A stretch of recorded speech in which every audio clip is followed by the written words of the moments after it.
श्री कृष्ण गोविंद हरे मुरारे हे नाथ नारायण वासुदेव। श्री कृष्ण गोविंद हरे मुरारे हे नाथ नारायण वासुदेव। श्री कृष्ण गोविंद हरे मुरारे हे नाथ नारायण वासुदेव। श्री कृष्ण गोविंद हरे मुरारे हे नाथ नारायण वासुदेव। ओम नमः शिवाय। ओम नमः शिवाय। ओम नमः शिवाय। ओम नमः शिवाय। ओम नमो भगवते वासुदेवाय नमो। ओम नमो भगवते वासुदेवाय नमो। ओम नमो भगवते वासुदेवाय नमो। ओम नमो भगवते वासुदेवाय नमो।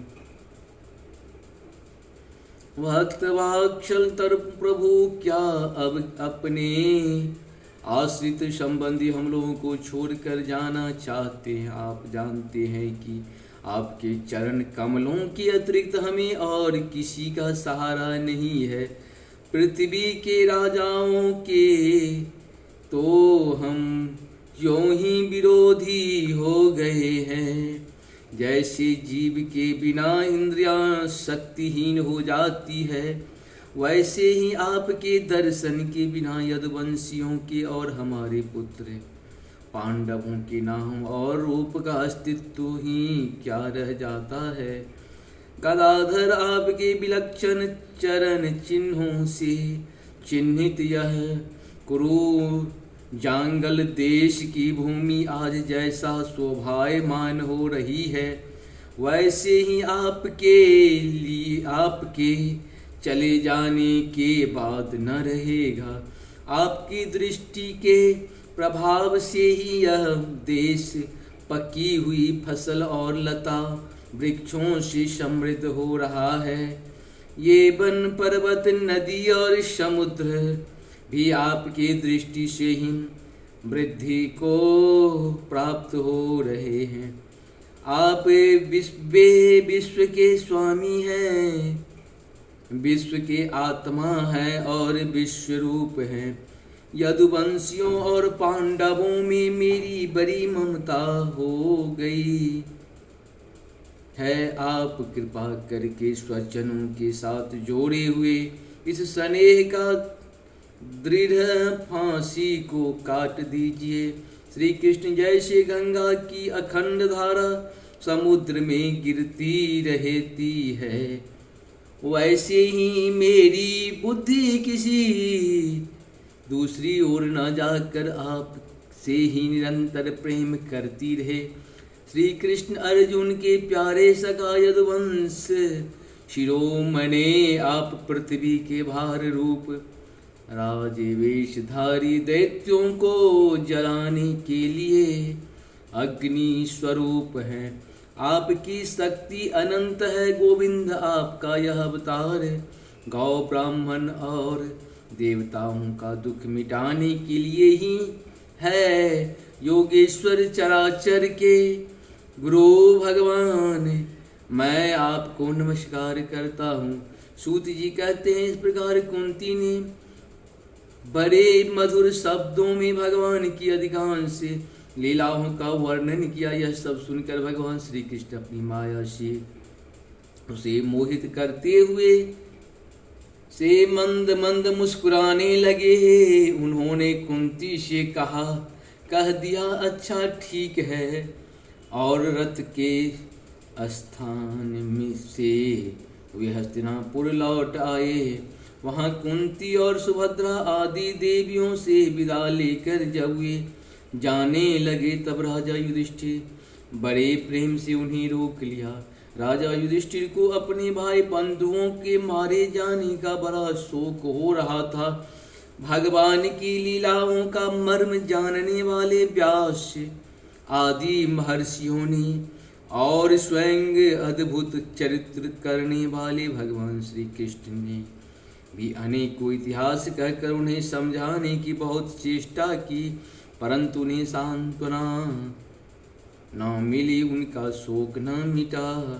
शौनकादि ऋषियों धर्मपुत्र राजा युधिष्ठिर को अपने स्वजनों के वध से बड़ी चिंता हुई। वे अविवेक युक्त चित्त से स्नेह और मोह के वश में होकर कहने लगे, भला मुझे दुरात्मा के हृदय में बद्ध मूल हुए इस अज्ञान को तो देखो। मैंने सियार कुत्तों के आहार इस अनात्मा शरीर के लिए अनेक अक्षरोहिणी सेना अक्षोहनी सेना का नाश कर डाला। मैंने बालक ब्राह्मण संबंधी मित्र चाचा ताऊ भाई बंधु और गुरुजनों से द्रोह किया है। करोड़ों वर्षों में भी नरक से मेरा छुटकारा नहीं हो सकता। यद्यपि शास्त्र का वचन है कि राजा यदि प्रजा का पालन करने के लिए धर्म युद्ध में शत्रुओं को मारे तो उसे पाप नहीं लगता, फिर भी इससे मुझे संतोष नहीं होता। स्त्रियों के पति और भाई बंधुओं को मारने से उनका मेरे द्वारा यहाँ जो अपराध हुआ है उसका मैं गृहस्थोचित यागादिकों के द्वारा मार्जन करने में समर्थ नहीं हूँ। जैसे कीचड़ से गदला जल स्वच्छ नहीं किया जा सकता है, मदिरा से मदिरा को अपवित्रता नहीं मिटाई जा सकती, वैसे ही बहुत से हिंसा बहुल यज्ञों के द्वारा एक भी प्राणी की हत्या का प्रायश्चित नहीं किया जा सकता। 9वां अध्याय। युधिष्ठिर महाराज के द्वारा भीष्म के पास जाना और भगवान श्री कृष्ण की स्तुति करते हुए भीष्म का प्राण त्याग करना, ये हमारे लिए बहुत ही अद्भुत है। भगवान की कृपा इसी तरह से हम लोगों के ऊपर बरसता रहे। और ये 24वां हम लोगों का रहेगा, शायद 23वां रहेगा। सूत जी कहते हैं, इस प्रकार राजा युधिष्ठिर प्रजाद्रोह से भयभीत हो गए। फिर सब धर्मों का ज्ञाता प्राप्त करने की इच्छा से उन्होंने कुरुक्षेत्र की यात्रा की, जहाँ भीष्म पितामह सरसैया पर पड़े हुए थे। शौनक आदि ऋषियों उस समय उन सब भाइयों ने स्वर्ण जटित रथों पर, जिनमें अच्छे अच्छे घोड़े जुते हुए थे, सवार होकर अपने भाई युधिष्ठिर का अनुगमन किया। उनके साथ व्यास धौम्य आदि ब्राह्मण भी थे। शौनकादि अर्जुन के साथ भगवान श्री कृष्ण भी रथ पर चढ़कर चले। इन सब भाइयों के साथ महाराज युधिष्ठिर की ऐसी शोभा हुई मानो यक्षों से घिरे हुए स्वयं कुबेर ही जा रहे हों। अपने अनुचरों और भगवान श्री कृष्ण के साथ वहां जाकर पांडवों ने देखा कि भीष्म पितामह स्वर्ग से गिरे हुए देवताओं के समान पृथ्वी पर पड़े हुए हैं। उन लोगों ने उन्हें प्रणाम किया। शौनक जी उसी समय भरतवंशियों के गौरव रूप भीष्म पितामह को देखने के लिए सभी महर्षि, ऋषि, देवर्षि और राजर्षि वहाँ आए। पर्वत, नारद, धौम्य, भगवान व्यास, बृहतस्व, भरद्वाज शिष्यों के साथ परशुराम जी, वशिष्ठ, इंद्र, प्रमद, त्रित, गुरुत, समद, असित, काशीवान, गौतम, अत्रि, विश्वामित्र, विश्वामी, सुदर्शन तथा और भी सुखदेव आदि शुद्ध हृदय महात्मागण एवं शिष्यों के सहित कश्यप, आगिरा पुत्र बृहस्पति आदि मुनिगण भी वहाँ पधारे। पितामह धर्म को और देश काल के विभाग को कहा किस समय क्या करना चाहिए, इस बात को जानते थे। उन्होंने उन बर्भागी ऋषियों को सम्मिलित हुआ देखकर उनका यथायोग्य सत्कार किया। वे भगवान श्री कृष्ण के प्रभाव भी जानते थे, अतः उन्होंने अपनी लीला से मनुष्य का वेश धारण करके वहाँ बैठे हुए तथा जगदीश्वर के रूप में हृदय में विराजमान भगवान श्री कृष्ण की बाहर तथा भीतर दोनों जगह पूजा की। पांडव बड़े विनय और प्रेम के साथ भीष्म पितामह के पास बैठ गए।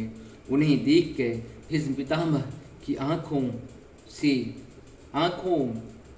आँखें प्रेम के आंसुओं से भर गई।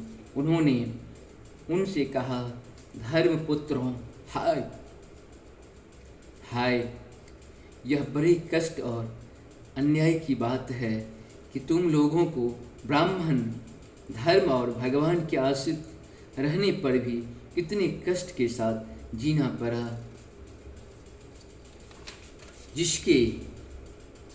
जिसके तुम कदापि योग्य नहीं थे।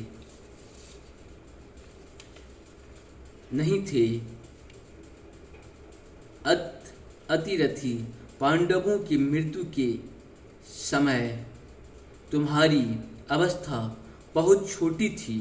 उन दिनों तुम लोगों के लिए कुंती रानी को और साथ साथ तुम्हें भी बार बार बहुत से कष्ट झेलने पड़े।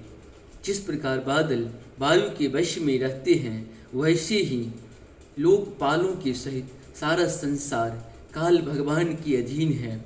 मैं समझता हूँ कि तुम लोगों की जीवन में ये जो अप्रिय घटनाएं घटित हुई है, वे सब उन्हीं की लीला है। नहीं तो जहाँ साक्षात धर्मपुत्र राजा युधिष्ठिर हो, गदाधारी भीमसेन और धनुर्धारी अर्जुन रक्षा का काम कर रहे हों, गांडीव धनुष हो और स्वयं श्री कृष्ण सुहृदय हों, भला वहाँ भी विपत्ति की संभावना है। ये काल रूप श्री कृष्ण कब क्या करना चाहते हैं, इस बात को कभी कोई नहीं जानता। बड़े बड़े ज्ञानी भी इसे जानने की इच्छा करके मोहित हो जाते हैं। युधिष्ठिर, संसार की ये सब घटनाएं ईश्वर इच्छा के अधीन है। उसी का अनुसरण करके तुम इस अनाथ प्रजा का पालन करो, क्योंकि अब तुम्हें इसकी स्वामी और इसे पालन करने में समर्थ हो। ये श्री कृष्ण साक्षात भगवान हैं। ये सब के आदि कारण और परम पुरुष नारायण हैं। अपनी माया से लोगों को मोहित करते हुए ये यदुवंशियों में छिपकर लीला कर रहे हैं। इनका प्रभाव अत्यंत ही गूढ़ एवं रहस्यमय है। युधिष्ठिर उसे भगवान शंकर, देवर्षि नारद और स्वयं भगवान कपिल ही जानते हैं, जिन्हें तुम अपना मेरा भाई, प्रिय मित्र और सबसे बड़ा हितु मानते हो, तथा जिन्हें तुमने प्रेमवश अपना मंत्री, दूत और सारथी तक बनाने में संकोच नहीं किया है, वे स्वयं परमात्मा है। इन सर्वात्मा, समदर्शी, अद्वितीय, अहंकार रहित और निष्पाप परमात्मा में इन ऊंचे नीचे कार्यों के कारण कभी किसी प्रकार का विषमता नहीं होती। युधिष्ठिर, इस प्रकार सर्वत्र सम होने पर भी देखो तो सही, वे अपने अनन्य प्रेमी भक्तों पर कितनी कृपा करते हैं। यही कारण है कि ऐसे समय में जबकि मैं अपने प्राणों का त्याग करने जा रहा हूँ, इन भगवान श्री कृष्ण ने मुझे साक्षात दर्शन दिया है। भगवत परायण योगी पुरुष भक्तिभाव से इनमें अपना मन लगाकर और वाणी से इनके नाम का कीर्तन करते हुए शरीर का त्याग करते हैं और कामनाओं से तथा कर्म के बंधनों से छूट जाते हैं, वे ही देव देव भगवान अपनी प्रसन्न हास्य और रक्त कमल से समान अरुण नेत्रों से उल्लसित मुख वाले चतुर्भुज रूप से जिसका और लोगों को केवल ध्यान में दर्शन होता है, तब तक यही स्थिति रहकर प्रतीक्षा करें जब तक मैं इस शरीर का त्याग न कर दूं। सूत जी कहते हैं, युधिष्ठिर ने उनकी यह बात सुनकर शरीर सैया पर सोए हुए भीष्म पितामह से बहुत से ऋषियों के सामने ही नाना प्रकार के धर्मों के संबंध में अनेकों रहस्य पूछे। तब तत्ववेता भीष्म पितामह ने वर्ण और आश्रम के अनुसार पुरुष के स्वाभाविक धर्म और वैराग्य तथा राग के कारण विभिन्न रूप से बतलाए हुए निवृत्ति और प्रवृत्ति रूप द्विविध धर्म और दान धर्म, राजधर्म, मोक्ष धर्म, स्त्री धर्म और भागवत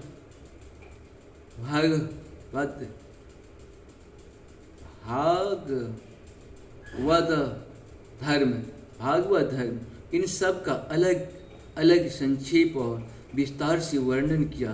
सौनक जी इनके साथ ही धर्म, अर्थ, काम और मोक्ष इन चारों पुरुषों का तथा इनकी प्राप्ति के साधनों का अनेकों उपाख्यान और इतिहास सुनाते हुए विभागशः वर्णन किया। भीष्म पितामह इस प्रकार धर्म का प्रवचन कर ही रहे थे कि वह उत्तरायण का समय आ पहुंचा, जिसे मृत्यु को अपने अधीन रखने वाले भगवत परायण योगी लोग चाहा करते हैं।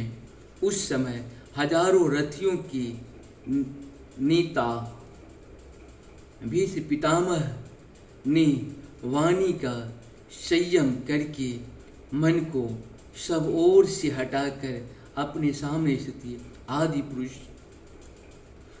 भगवान श्री कृष्ण में लगा लिया। भगवान श्री कृष्ण की सुंदर चतुर्भुज विग्रह पर उस समय पीताम्बर फहरा रहा था। भीष्म जी की आंखें उसी पर एक टक लग गई। उनके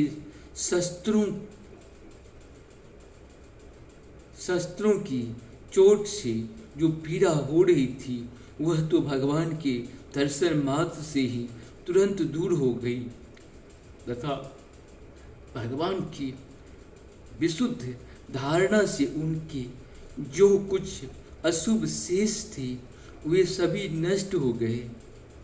अब शरीर छोड़ने के समय उन्होंने अपनी समस्त इंद्रियों की वृत्ति विलास को रोक दिया और बड़े प्रेम से भगवान की स्तुति की।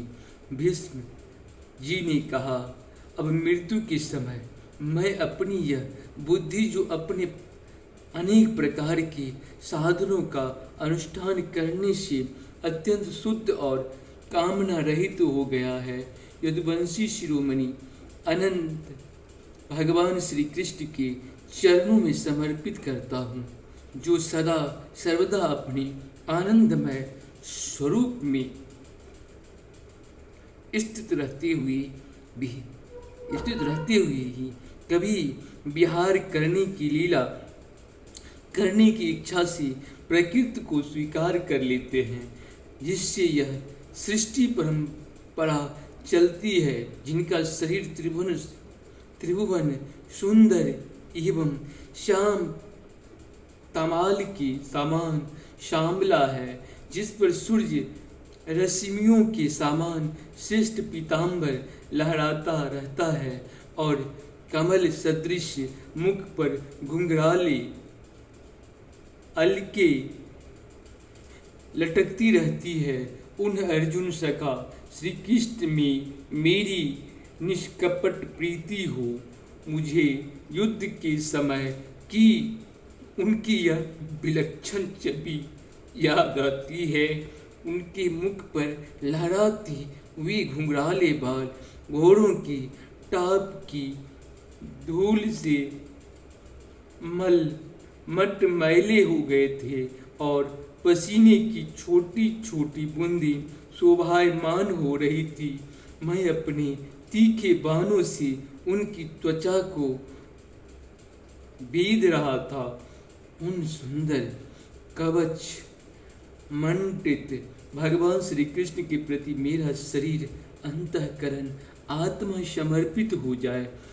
अपने मित्र अर्जुन की बात सुनकर जो तुरंत ही पांडव सेना और कौरव सेना के बीच में अपना रथ ले आए और वहां स्थित होकर उन्होंने अपनी दृष्टि से ही शत्रु पक्ष के सैनिकों को ही आयु छीन ली। इन पार्थ सखा भगवान श्री कृष्ण में मेरी परम प्रीति हो। अर्जुन ने जब दूसरे से कौरवों की सेना की मुखिया हम लोगों को देखा, तब पाप समझकर वह अपने स्वजनों के वध से विमुख हो गया। उस समय उन्होंने गीता के रूप में आत्मविद्या का उपदेश करके उसकी सामयिक आज्ञान का नाश कर दिया। उस परम पुरुष भगवान श्री कृष्ण के चरणों में मेरी प्रीति बनी रहे। मैंने प्रतिज्ञा कर ली थी कि मैं श्री कृष्ण को शस्त्र ग्रहण कराकर छोड़ूंगा।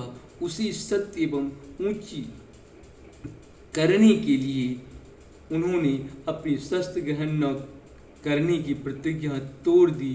उस समय वे रथ से नीचे कूद पड़े और सिंह जैसे हाथी को मारने के लिए उस पर टूट पड़ता है, वैसे ही रथ का पहिया लेकर मुझ पर झपट पड़े।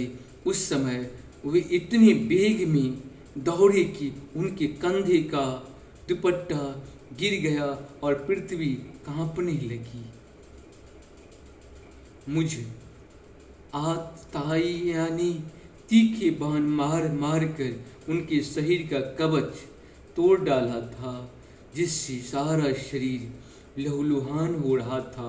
अर्जुन के रोकने पर भी वे बलपूर्वक मुझे मारने के लिए मेरी ओर दौड़े आ रहे थे। वे ही भगवान श्री कृष्ण जो ऐसा करते हुए भी मेरे प्रति अनुग्रह और भक्त वत्सलता से परिपूर्ण थे। मेरी एकमात्र गति हो, आश्रय हो। अर्जुन के रथ की रक्षा में सावधान। जिन श्री कृष्ण के बाएं हाथ में घोड़ों की रास थी और दाहिने हाथ में चाबुक, इन दोनों की शोभा से उस समय जिनका अपूर्व छवि बन गई थी तथा महाभारत युद्ध में मरने वाले वीर जिनकी उस छवि का दर्शन करते रहने के कारण सारूप्य मोक्ष को प्राप्त हो गए, उन्हीं पार्थ सारथी भगवान श्री कृष्ण में मुझे मरणासनी की परम प्रीति हो।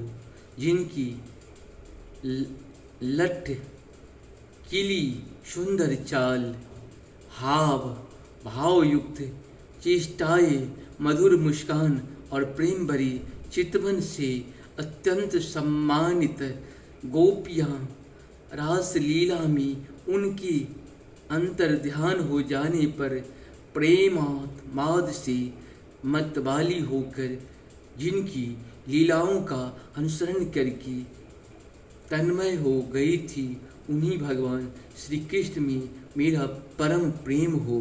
जिस समय युधिष्ठिर का राजसूय यज्ञ हो रहा था, मुनियों और बड़े बड़े राजाओं से भरी हुई सभा में उसके पहले सबकी ओर से उन्हीं सबके दर्शनीय भगवान श्री कृष्ण की मेरी आँखों के सामने पूजा हुई थी।